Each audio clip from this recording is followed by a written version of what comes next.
एक समय की बात है।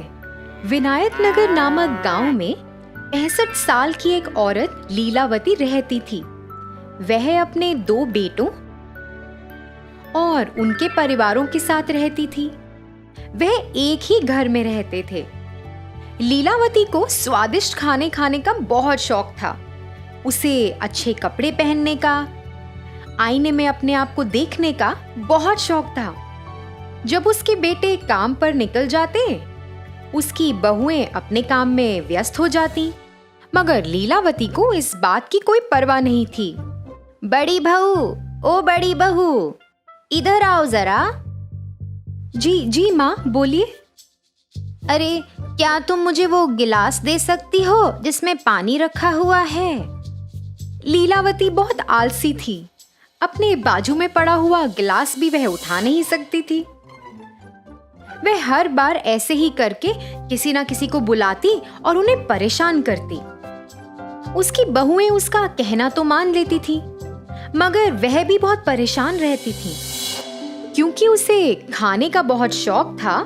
जब अच्छा पकवान पकता था तो वह खुद रसोई घर में जाकर देखना चाहती थी कि क्या पक रहा है। अरे बहू, सुनो, तुम क्या पका रही हो?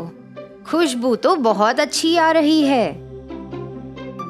फिर जब लीलावती की बहुओं ने खाना बना लिया तो वह इंतजार करती थी कि वह रसोई से बाहर कब आएंगी। वह रसोई में जाकर सभी पकवान देखती थी, एक एक करके उन्हें सूंघती थी और फिर कटोरी में सामान भरकर चुपचाप अपने कमरे में चली जाती थी। भोजन के समय बहुएं पहले सबको खाना परोसती थी, मगर जब उनकी बारी आती तो खाना कम पड़ जाता था। उन्हें पता ही नहीं था कि खाना कम कैसे पड़ जाता है। कभी कभी तो उनके पति उन्हें गुस्सा भी करते थे कि क्यों उन्होंने सही मात्रा में खाना नहीं बनाया है।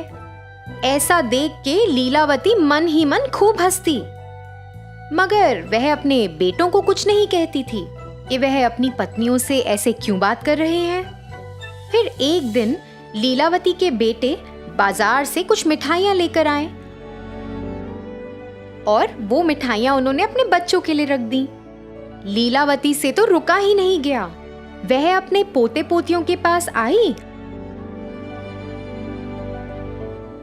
और मिठाई का डब्बा उनसे ले लिया।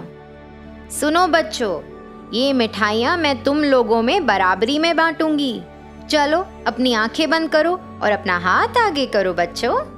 ऐसा सुनकर बच्चों ने वैसा ही किया जैसे उनकी दादी माँ ने कहा। फिर लीलावती ने उस डब्बे में से कुछ मिठाइयां चुपचाप अपने पास रख लीं और बाकी की मिठाइयां बच्चों को दे दी और फिर चुपचाप अपने कमरे में चली गई। ये ही नहीं, वह तो अपनी बहुओं की साड़ियां भी चुराती थी। जब उसकी बहुएं साड़ियों को तार पे सूखने के लिए टांगती, वह चुपचाप साड़ियां ले जाती। उसकी बहुएं परेशान हो जाती कि ऐसा किसने किया है।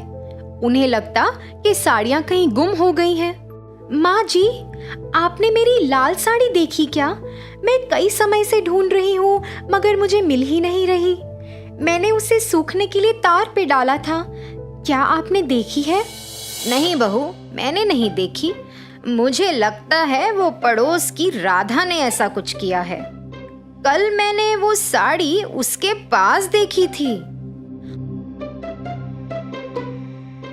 हाँ माँ जी, मेरी साड़ी भी गुम चुकी है।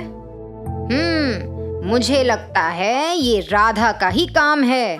तुम दोनों को उसके पास जाकर बात करनी चाहिए। ऐसा बोलकर उसने अपनी बहुओं को बहकाया। जैसा उनकी सास ने कहा, वह दोनों अपनी पड़ोसी राधा के पास गईं और लड़ने लगीं। राधा की तो कोई गलती ही नहीं थी और उन्हें लड़ता देख लीलावती दूर से हंसने लगी। इनको तो पता ही नहीं चलेगा कि ये मैंने किया है। देखो कैसे लड़ झगड़ रही हैं। लीलावती ऐसे ही अपने परिवार में सबको तंग करती। फिर एक दिन जब वह खाना खा रही थी, लीलावती को बहुत खुशी हुई ये जानकर कि अगले हफ्ते दशहरा आ रहा है। और वह चाहती थी कि सब लोग नए कपड़े खरीदें। जी माँ, हमें कपड़े खरीदने चाहिए। और हाँ, अभी सासू माँ भी आ रही हैं, तो क्या आप उनके लिए भी कपड़े खरीद लेंगी?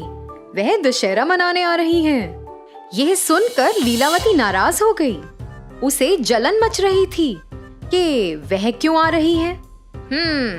आने दो उसे, मुझे पता है यहाँ से उसको कैसे भगाना है। अगले दिन लीलावती अपने कमरे से बाहर आई और उसने अपने बेटों और बहुओं को किसी का इंतजार करते हुए देखा। वह सब वेरांडे में खड़े थे। हे भगवान, देखो कैसे ये लोग उसका इंतजार कर रहे हैं। क्या इन्होंने मेरा इंतजार ऐसे किया है कभी? हे भगवान। फिर लीलावती के बड़े बेटे की सास वहां पधारी और जैसे ही वह अपनी गाड़ी से उतरी, बच्चे भागे दौड़े उनके पास गए। पुष्पा बच्चों के लिए और बाकी सब के लिए कई उपहार लाई थी। वह बच्चों के लिए खिलौने और बेटियों के लिए साड़ियां लाई थीं। पुष्पा ने लीलावती को भी एक सुंदर सा बस्ता भी दिया। लीलावती ने वह बस्ता तो कबूल किया और चुपचाप अपने कमरे में चली गई और फिर बाहर आई। बाहर आकर उसे स्वादिष्ट खाने की सुगंध आई, तो वह सोचने लगी कि बहुत कुछ बना है, मगर उसे जलन भी मच रही थी। ये देखो, इन बहुओं ने मेरे लिए कभी इतने सारे स्वादिष्ट पकवान बनाए हैं। अभी मैं इनको मजा चखाती हूँ। फिर ऐसा सोचते हुए वह इंतजार करने लगी कि कब उसकी बहुएं रसोई से बाहर आएं। जैसे ही वे दोनों रसोई से बाहर आईं, चुपचाप लीलावती रसोई घर में चली गई और पकवान में उसने खूब सारी मिर्च डाल दी। फिर जैसे ही सबने खाना शुरू किया, सब लोगों से खाया ही नहीं गया। सबको खूब मिर्च लग रही थी। सब तो पानी के लिए तड़पने लगे, मगर लीलावती ने तो खाने को छुआ तक नहीं था। मगर उसे ऐसा लगा कि सबको शक हो जाएगा कि उसने कुछ गड़बड़ की है, तो वो भी नाटक करने लगी कि उसे भी खूब मिर्ची लगी और पानी के लिए तरसने लगी। मगर पुष्पा को शक हुआ। पुष्पा ने लीलावती को कुछ ना खाते हुए देख लिया था। उसे ऐसा लगा कि कुछ तो गड़बड़ है। पुष्पा ने लीलावती पर नजर रखनी शुरू कर दी।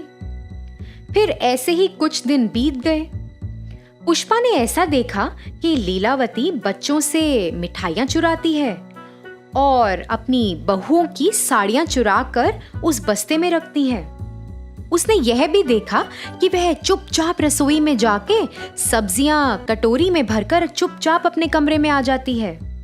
इन 10 दिनों में पुष्पा को लीलावती के बारे में बहुत कुछ पता चला। फिर एक दिन जब सब लोग घर पर थे, पुष्पा ने सोचा कि ये सही वक्त है कि उसे सबको बताना चाहिए कि इस घर में क्या चल रहा है। लीलावती, सुनिए, क्या आप वो बस्ता ला सकती हैं जो मैंने आपको दिया था? मैं आपको वापस लौटा दूंगी। फिर ऐसा कहकर पुष्पा झट लीलावती के कमरे में गई। लीलावती तो पुष्पा से पहले जाने की कोशिश कर रही थी, मगर असफल रही।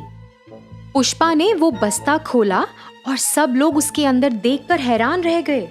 उसमें कई प्रकार की मिठाइयाँ, बहुओं की साड़ियाँ, आईना और पैसे थे। वह ये सब अपने परिवार वालों से चुराती थी। लीलावती, तुम्हारे बेटे, तुम्हारे बहुएं और तुम्हारे पोता और पोती, ये तुम्हारा परिवार है। ये किसी और के नहीं है। ये तुम्हारा परिवार है लीलावती। तुम्हें क्या लगता है कि ये सही कार्य है जो तुम इतने दिनों से कर रही हो? माँ, आप ऐसा क्यों कर रही थी? इसी कारण से बच्चे हमेशा आपसे परेशान रहते थे। माँ, आपको नहीं लगता कि जब हम काम से घर आते हैं तो हम थके हुए होते हैं? और आपको ऐसा करने की क्या जरूरत थी माँ? आप सबके साथ खुशी खुशी रह सकती हैं। आपने सबको कितना परेशान किया है माँ? माँ जी, आपने ही हमें राधा के बारे में बताया था। वो मेरी कितनी अच्छी दोस्त थी। आपके झूठ की वजह से अब मेरी दोस्ती भी उससे टूट गई है। माँ जी, हमने आपका बहुत ख्याल रखा। आप ऐसा कैसे कर सकती हैं हमारे साथ? लीलावती को अपने से कम उम्र के लोगों को ऐसा कहते हुए बहुत बुरा लगा। ज्यादा बुरा इसलिए लगा कि वह उसके खुद के परिवार वाले थे। उसे एहसास हुआ कि वह कितना गलत कर रही थी और उसने सबसे माफी भी मांगी। उस दिन से लीलावती अपने बच्चों का अच्छे से ख्याल रखती थी। वह अपनी बहुओं का भी खूब ख्याल रखती थी। वह अपनी बहुओं की काम करने में मदद भी करती थी। ऐसा सब देखकर पुष्पा भी बहुत खुश हुई कि उसके रहते रहते लीलावती का हृदय परिवर्तन हुआ। तो बच्चों, इस कहानी से हमें ये सीख मिलती है कि हमें अपने पास मौजूद जिंदगी से संतुष्ट रहना चाहिए।